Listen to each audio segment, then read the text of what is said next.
Right, this week we've had actually quite a, what's the word? Not exciting, um, not productive. Well, yeah, it's been productive. Dramatic week is probably the way to put it. Um, so we'll get into it and let you know what's been happening.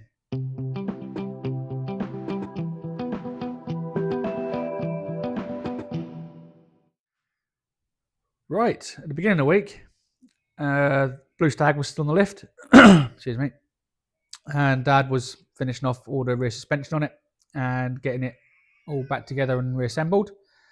That's now back on its wheels, as we needed to move it out so I could then get this one in. While he was doing that, I was also sorting out finishing off the engine for this. This is the one with the melted piston. The engine was in the engine room last week, and that was not too. That was the beginning of the week. I got the engine pretty much finished up Thursday, ready to be fitted. It would have been earlier, but on Wednesday we had a bit of catastrophe with the electrics. So I was working away, Dad was working away, and all of a sudden there was one almighty bang. It sounded like a shotgun had gone off, and all the electric went off, the lights went out, everything. And we sort of looked round, couldn't see anything, and then there was another bang, and it came from outside. And when we went outside around the corner of the building, across the field, there was some power cables on pylons, and they were going through a tree, and something had happened. They'd shorted out, exploded, blew the transformer up, and the tree was up in flames. So we had to call the fire brigade out. They sent 3 fire engines to come and put it out, and they were there for quite a while. The National Grid had to come out and try and repair it all. So we were without power all the whole day and into the next morning. So that did delay us a little bit without any power, but well, it's one of them things. So we've got some pictures of the Blue Stag, all the suspension on that, and the engine's now in this. We'll have a look.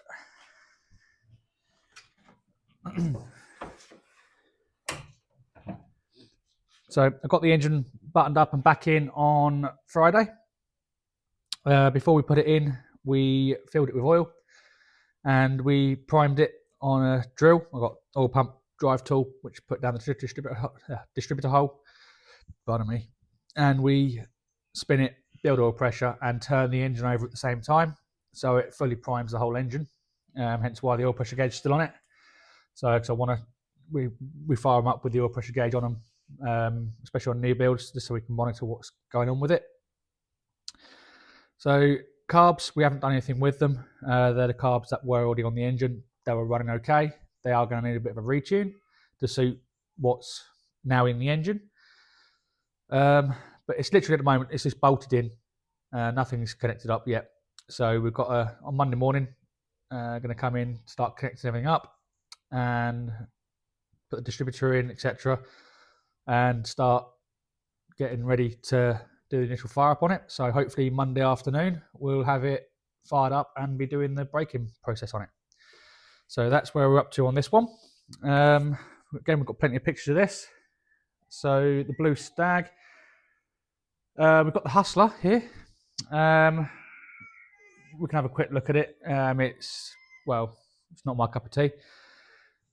We've got it running for the owner, and initially what we've got to do is get it running and driving for a magazine that's interested in doing an article on it. So it's got no brakes whatsoever at the moment. So we've got to look at the brakes. Well, we got it running, and it was pushing water out. It was getting hot very quickly. And when I looked inside the radiator, it was a solid sludge. So we've got the radiator out of it, and that's away at the moment being recored. We're going to flush the engine.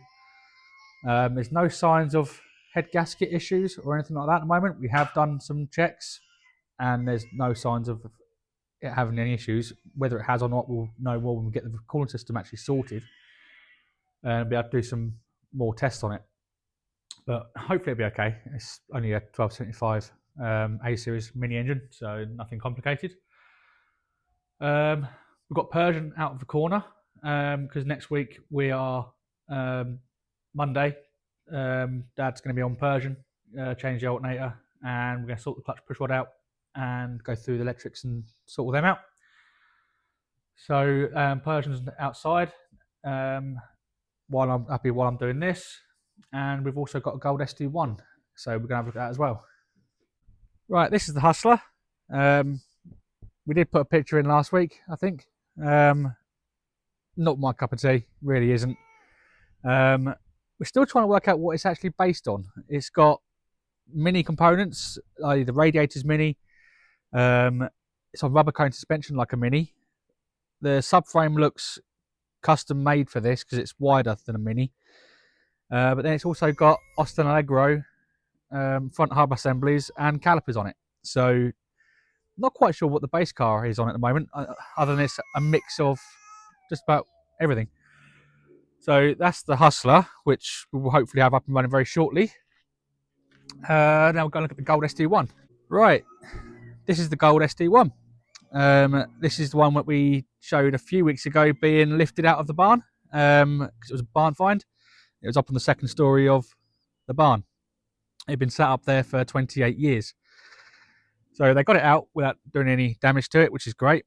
The only real bit of damage on the car is on the right-hand rear quarter, where the previous owner, when it was on the road, actually jackknifed the trailer into it, which he wasn't very happy about. Most of the paintwork will polish up and actually not look too bad. Shame about the colour. It's not my favourite colour to have on him. It is a V8. It's a 3.5 V8 Random Plus. It's also a manual. So it's still got all the pedal box and the clutch assembly and everything in there. The engine was taken out as the farmer that owned it, he found it was just way too juicy and he put a diesel engine in it. So hence why it's sitting so high. We've got an engine for it and we've got a gearbox. The engine is actually quite a trick 3.9. We're in the process of just sorting out the cylinder heads for it, as we've got sheared bolts and things like that in them, and the valves are leaking. It's the one with the push rods were rubbing on the push rod tube holes, where it's had upgraded push rods put in it, which we showed a few weeks ago. So it's had a first wash to get all the grime off of it. It obviously needs a much better wash to bring it up to a nice standard, but it had a good thick layer of dust all over it, so it's just made it a bit better to work on. It's a very solid car, and hopefully it won't take too much to put it on the road. Obviously we know more when we get underneath it, but that's another one that's in the pipeline. We've just got to get the engine sorted out for it first. The owner of this one now, he's also just bought a SD1 Vitesse in Moonraker Blue. So that will be coming up some point in the near future. Again, another sort of a barn find. So he's going to put a bit of money into it and get it back on the road. But I think that's all we've got this week. We put all the pictures and photographs as we always do. We've got a little video of this before and after it being washed, and it was actually still on the trailer when it was being washed. So I think that's all we got. So please like and subscribe, and we'll see you next week.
Okay, go.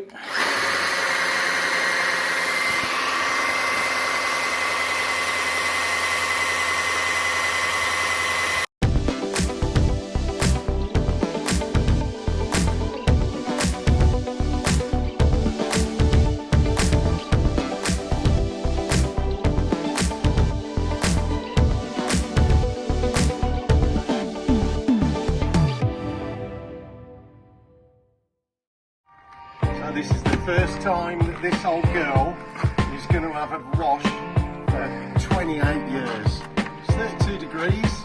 Let's give her a hose down, see what she comes up like.